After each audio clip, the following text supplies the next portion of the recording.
Hey YouTube, welcome back to Dwayne's World. So does your mower have a Honda GX motor? Is it running perfectly? Well, if it's not, this video is for you.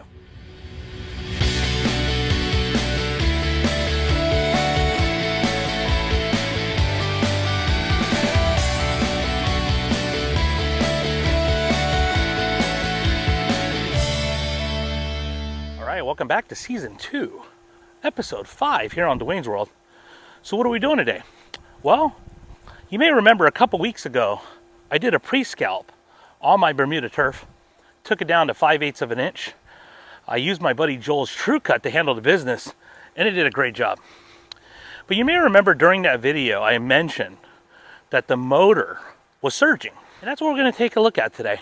I'm gonna go ahead and replace the carburetor on my buddy's Honda GX motor. So with that, let's take a closer look at the Tru-Cut. All right, so here we are. This we'll be working on today. It's the Trucuts C-25. This one does have the 7-blade 25-inch reel. It also has the groove roller, as you guys can see there. But what we're mainly going to be focused on is the Honda GX160 motor. Now, this is a 5.5 horsepower motor. Absolutely does the job, as you guys saw on my pre-scalp. But what we're going to do today is we're going to take a look at the carburetor and get it replaced, so that way we fix that surging issue. Before I go ahead and get my hands dirty, let me go ahead and start it up for you guys so you can hear the surging and what I'm talking about. We're going to turn it to on here, set our choke, go ahead and give it a pull. All right. Let me let it warm up for a moment. I want to go ahead and turn the choke there. As you guys can hear, it starts to surge even at full throttle. So let me go ahead and turn it off.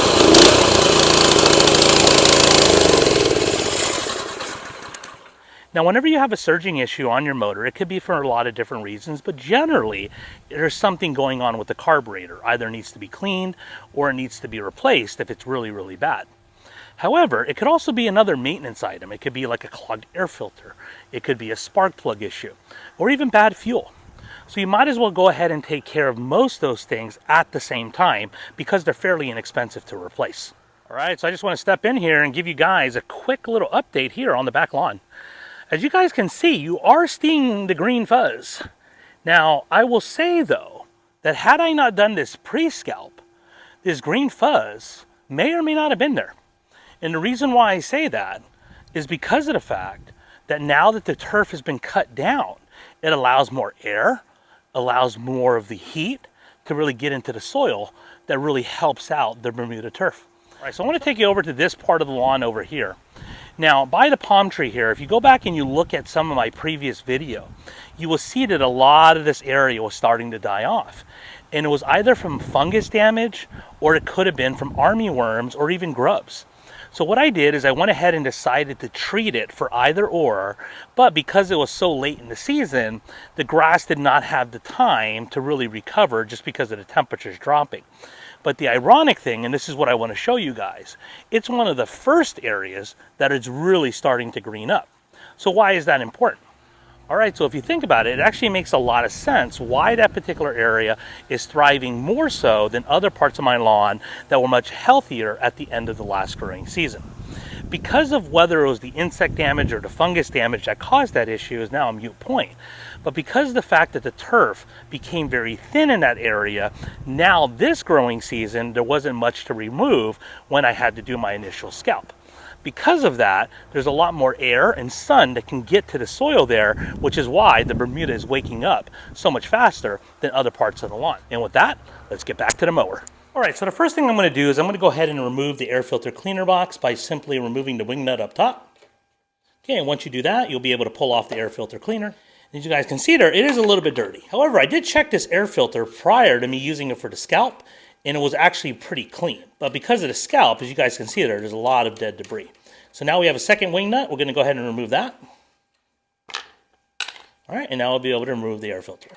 Now there is a little tiny O-ring that sits around the top of this cap here, as you guys can see here. I'm going to go ahead and just remove that for a moment. Now I'm going to go ahead and remove the throttle cable by go ahead and removing that Phillips head screw. After I got that screw out, I probably should have mentioned this earlier, but you do want to go ahead and turn off your fuel here. All right, so now we're going to go ahead and remove the plastic cover here. There are 3 bolts that you're going to want to remove. There's 2 right here, and along with 1 up top. I believe they're all 10 millimeter, so go ahead and remove those now.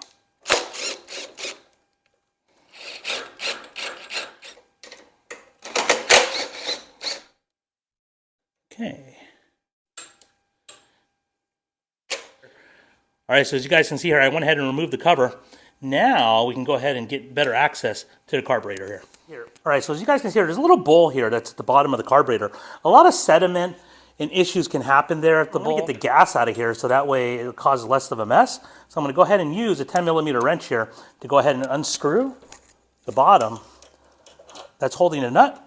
Now I do have a little drain pan at the bottom here just to capture the gas here. I do want to make sure your gas is turned off, so that way the only thing that's being removed is the gas from the carburetor, not from your fuel tank. Notice on this particular carburetor, it looks like there's a second little screening filter probably that's underneath here. So I'm going to go ahead and remove that too, just so that way we can remove any fuel that's in there as well.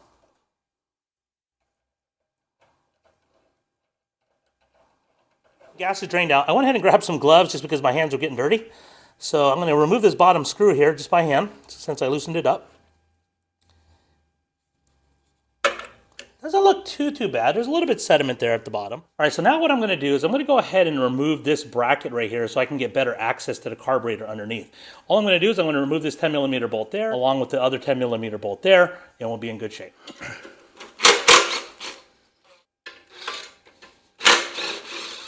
All right, so now that I got the bracket off here, it'll help me be able to expose this portion of the carburetor. Basically what I'm looking for here, and I'm going to try to zoom in here. There's a little linkage right here that we need to remove in order to get the carburetor off. Underneath it is your actual governor spring that kind of rides along that particular shaft of that linkage. That is something you absolutely want to check if you ever have a surging issue. On my last mower that had the Honda GX160, that governor spring had actually snapped off kind of right there in the middle. And that was causing all of my surging issues and had nothing to do with the actual carburetor. So just something to check if you do have that problem. So I went ahead and turned the linkage here by hand just so you guys can see here. And that's again your governor spring there.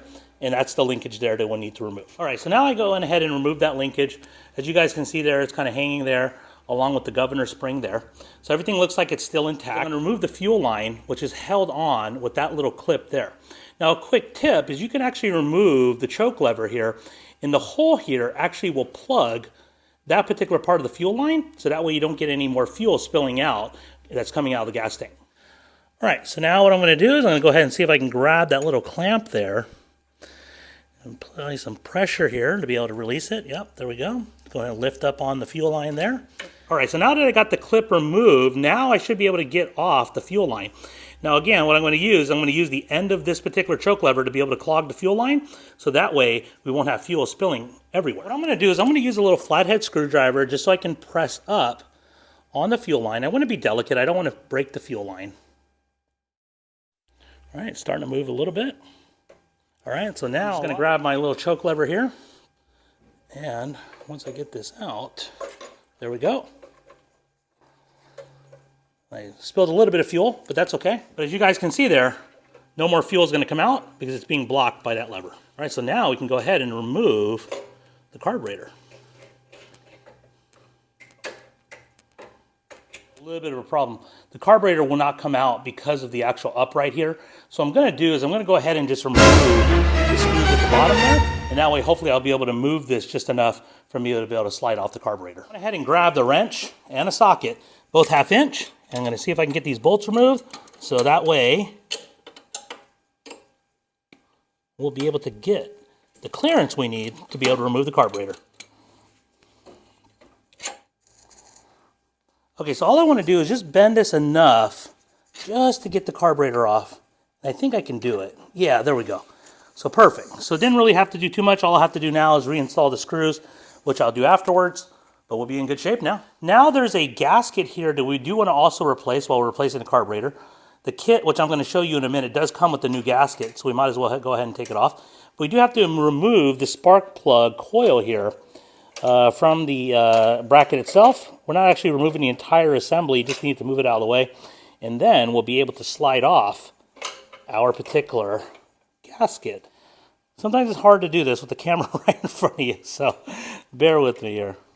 All right, so let me show you guys which carburetor I decided to go with. Now, I picked this up from Amazon. It is a direct replacement for the Honda GX motors. Initially, I did some research on this particular carburetor, and it seems to have really good reviews. I did also purchase the same carburetor for my McLean that has the GX160 motor, and I ran it all last season and had absolutely no problems with it at all. I even figured, worst case scenario, if it only lasted me a season, it was worth it. You know, you could pick these up for about $18 or $19 on Amazon. It does come with a new air filter and a new fuel line. I'm not going to go ahead and use the new fuel line or the new air filter.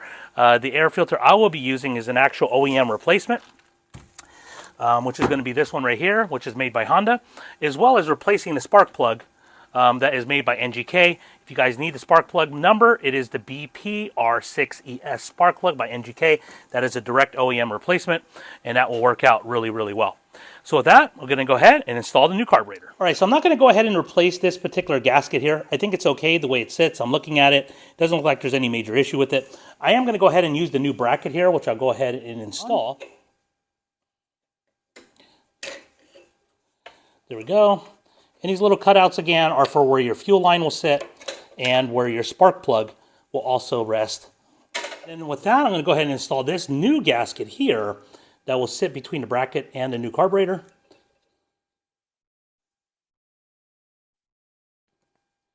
And what I'm basically doing is I'm just using the old carburetor and setup as a reference. So I make sure I put the right gaskets on.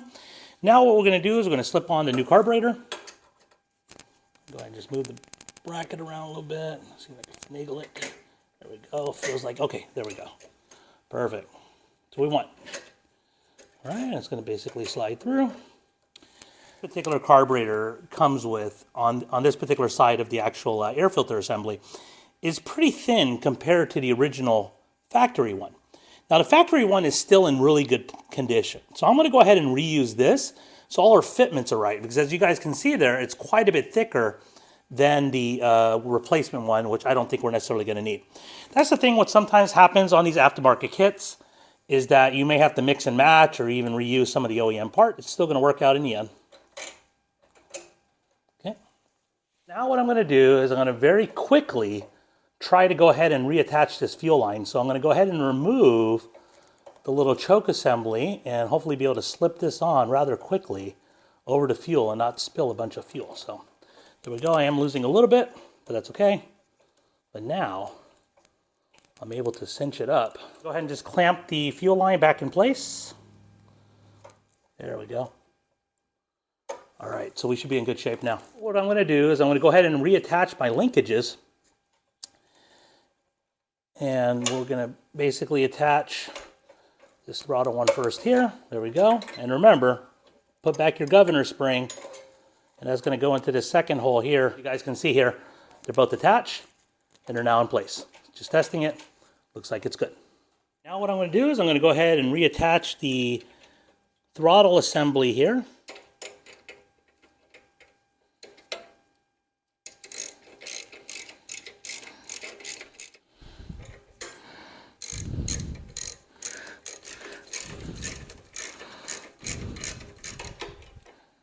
All right, so the kit does include a new choke lever. I'm going to go ahead and just use the new one. I kind of like the black one, to be honest with you. I think it looks a little bit better. Hopefully this will work. I'm just going to give it a quick test there. Full, closed. Looks like we're good there. All right, so I went ahead and, again, reattached the bracket there. All that's left now is to install the housing to the air filter cleaner. All right, so one thing I did not mention when I was removing the air filter cleaner is there is a breather hose that actually attaches here to the back side of the actual air filter assembly. So sometimes that comes out on that side or stays here. It looks like it's already pretty much locked into that side. So we'll go ahead and reinstall that when we go ahead and install the air filter assembly. All right, so I went ahead and pressed everything together there. All that's left now is to go ahead and tighten it down. Looks like everything is fitting the way it's supposed to, which is very good. You know, again, I did purchase this kit last year. Did not have any problems with the installation. So although it was a little bit interesting on the actual gaskets, you know, the mine for the McLean was a little bit different, but at the same time, you know, it still works.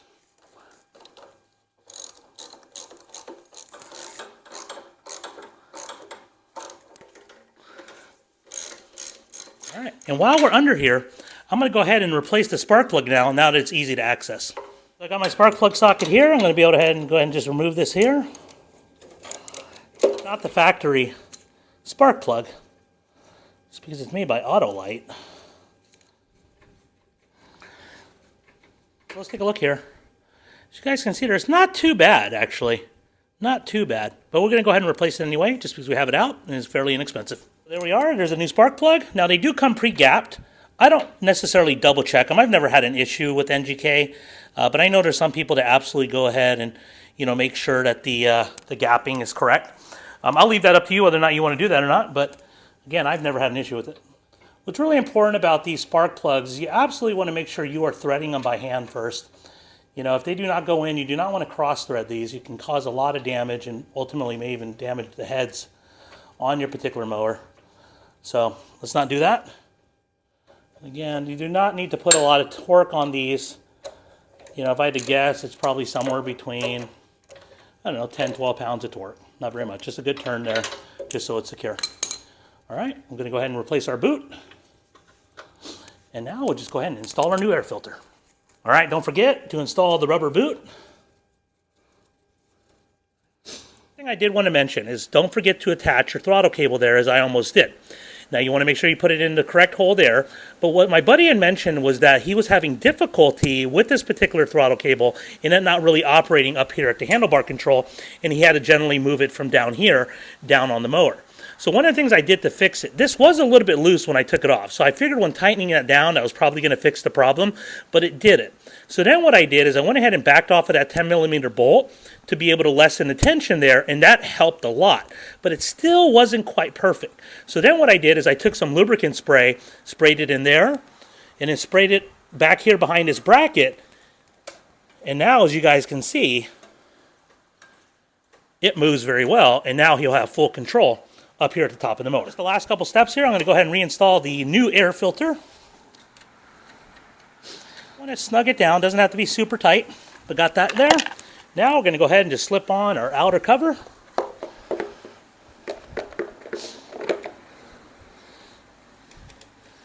And now we're good to go. All right, so let's go ahead and start it up. Again, make sure we turn on our fuel, turn it on. I'm very curious if we're going to get it on one start. What do you guys think? Yeah, that's what I'm talking about. Listen to that. I'm still at just idle. That sounds perfect. Now let's go ahead and give it some throttle.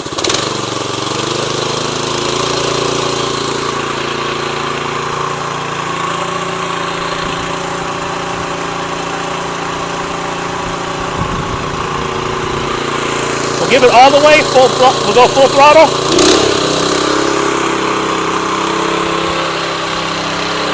Absolutely no surging. I'm going to go ahead and turn it down. If you listen to that, it still stays idle. It's hardly even warmed up. That is exactly what we want. All right, we'll go ahead and turn it off.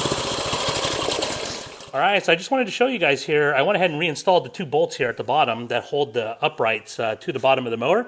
My only recommendation would be to go ahead and start with the bottom bolt because, as you guys may or may not be able to see there, it's an oval-shaped hole that will allow you to be able to get that bolt in there first, and then that way you can line up the hole for your second bolt, which is the top one, and then you'll be good to go. All right, so I got a confession. It's not good. It's bad. I can't believe I did this. I went ahead and replaced that carburetor without Joel's permission. I know, it's bad. I kid, he's not going to be upset, but he really didn't know. He'll find out when he watches this video. You may be thinking, well, why the heck would anybody be upset? And you're right, he's not going to be upset. But some people really do not like to use aftermarket parts, especially when it comes to their Honda motors. But for me, I've always had much better success in just replacing a carburetor versus trying to clean it or repair it. Every time I've tried to clean something or repair it as it relates to a carburetor, it never goes back together right, or I still have the same issue as when I started. So that's why I prefer to just go ahead and replace it. Now, we're not going to get rid of this carburetor. Give it back to Joel. If he wants to clean it, clean it up, save it as a backup, absolutely be able to do that. I would never recommend throwing it away. There's nothing wrong with it, more than likely. It just needs to be cleaned.